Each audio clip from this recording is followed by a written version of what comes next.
दोस्तों, गौतम बुद्ध अपने ध्यान में बैठे थे कि वहाँ पर एक आदमी आया। वो आदमी अपने आलसीपन से बहुत ज़्यादा परेशान था।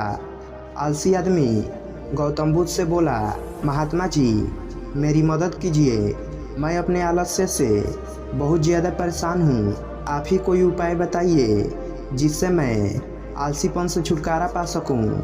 गौतम बुद्ध ने उस व्यक्ति से कहा, पहले मुझे यह बताओ कि तुम्हें क्यों लगता है कि तुम आलसी हो। आलसी आदमी बोला, सिर्फ मुझे नहीं, मेरे परिवार वालों को और मेरे आसपास के सभी लोगों को ऐसा लगता है कि मैं आलसी हूँ।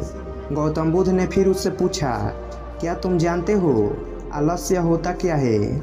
आलसी व्यक्ति बोला, नहीं, मैं नहीं जानता, किंतु मैं इतना ज़रूर जानता हूँ कि आलस्य बहुत बुरी चीज़ है।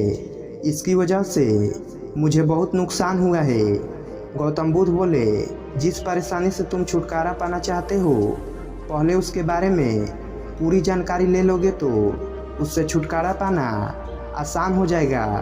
आलसी व्यक्ति बोला, भगवान, इतनी बुद्धि तो मुझ में नहीं है, आप ही मुझे इस समस्या के बारे में जानकारी दीजिए।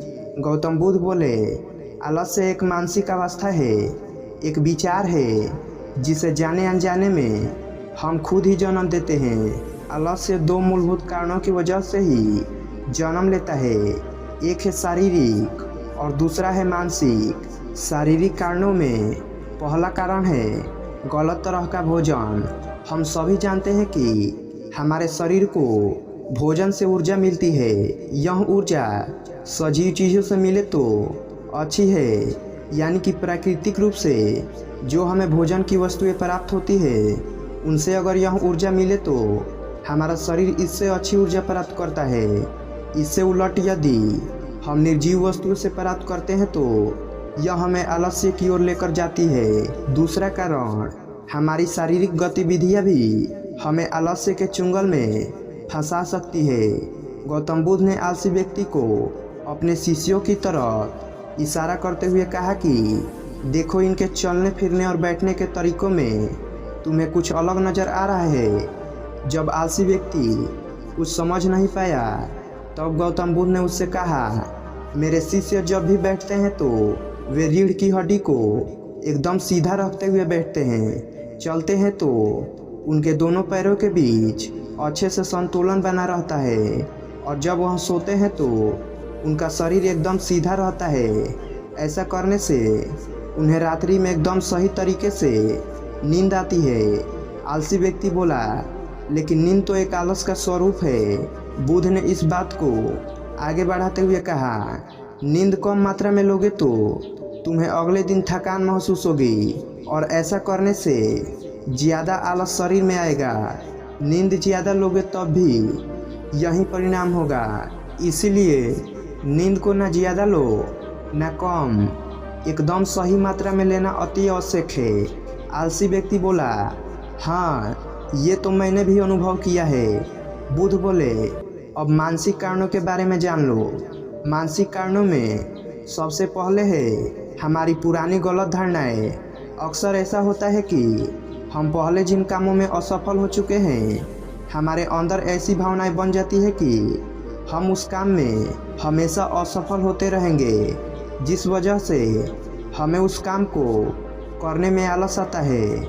ऐसी धारणाओं से छुटकारा पाने का एकमात्र उपाय यह है कि हमें अपने मन को यह समझाना चाहिए कि पिछली बार जब हम उस काम में असफल हुए थे तो हम उसके बारे में कम जानते थे, अब उस काम के बारे में उससे ज़्यादा जानते हैं, क्योंकि असफल होने के बाद हम उससे काफ़ी कुछ सीख भी लेते हैं। बुद्ध बोले, दूसरा कारण है आलसी और कामचोर लोगों की संगत। कई बार ऐसा होता है कि हम आलसी नहीं होते हैं, मगर जिनके साथ हम रहते हैं हम उनके जैसे बनने लगते हैं। इससे छुटकारा पाने का उपाय बहुत सरल है। कामचोर और आलसी व्यक्तियों से दूर रहो। ऐसे व्यक्तियों की संगत में रहो जो अपने काम को बड़ी लगन से करते हैं और तुम्हें कुछ सिखा पाए। गौतम बुद्ध ने तीसरा कारण बताते हुए कहा, यह कारण आलस्य के लिए सबसे बड़ा कारण है। काम को कल पर टालते रहना यह कारण इतना शक्तिशाली है कि किसी भी व्यक्ति को बर्बाद कर सकता है। इससे बचने का सबसे आसान उपाय यह है कि जो काम जितना जल्दी संभव हो उतनी जल्दी कर दिया जाए।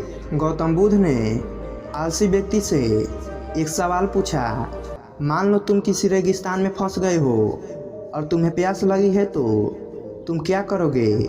आलसी व्यक्ति बोला, मैं जल्दी ही रेगिस्तान के आसपास कोई गांव की तलाश करूंगा या ऐसी जगह की तलाश करूंगा जहां पर मुझे पानी मिल सके। गौतम बुद्ध बोले, अगर तुम्हें काफ़ी देर ढूंढने पर भी पानी ना मिले तब तुम क्या करोगे? आलसी व्यक्ति बोला, मैं तब भी अपनी तलाश जारी रखूंगा क्योंकि ऐसी परिस्थिति में मेरे पास कोई और दूसरा विकल्प तो होगा ही नहीं। गौतम बुद्ध बोले, बिल्कुल सही। और यही है मानसिक स्तर पर आलस्य का चौथा कारण, किसी भी निश्चित लक्ष्य का ना होना। यह भी आलस की ओर लेकर जाता है। अब सुनो पांचवें कारण के बारे में। गौतम बुद्ध बोले, सोचो कि तुम्हारे पास काफ़ी सारे सोने की दागिने हैं जो तुम्हें एक जगह से दूसरी जगह लेकर जाना है।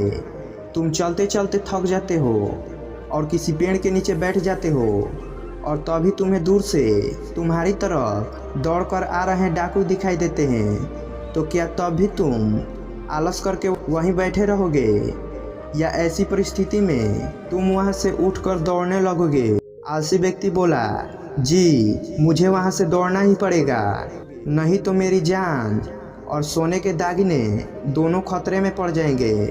बुद्ध बोले, यानी कि तुम्हारे पास एक ठोस वजह होगी दौड़ने के लिए।